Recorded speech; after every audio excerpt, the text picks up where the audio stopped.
கொடுக்கிற காலத்திலேயே மனைவி இடத்தில் அன்பை கொடுத்து விடுங்கள். எதெல்லாம் வச்சுக்கிட்டு இருக்கிறீங்களோ எல்லாத்தையும் அள்ளி கொடுத்துருங்க. ஒரு கவிதை சொல்ல நினைக்கிறீங்களா, அதை மனைவி இடத்துல அள்ளி கொடுத்துருங்க.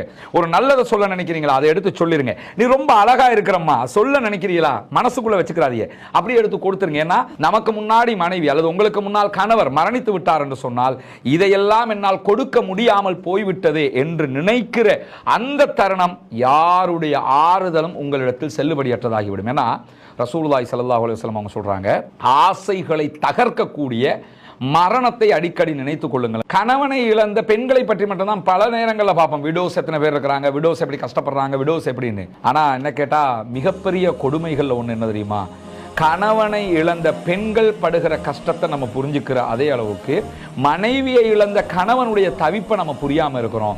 அப்படி மனைவி அவன் இழக்கும் போதுதான் அந்த மரணத்தினுடைய வலியும் காதலுடைய தேவையும் அப்படியே உள்ள வந்து நிற்கும். அதை நம்ம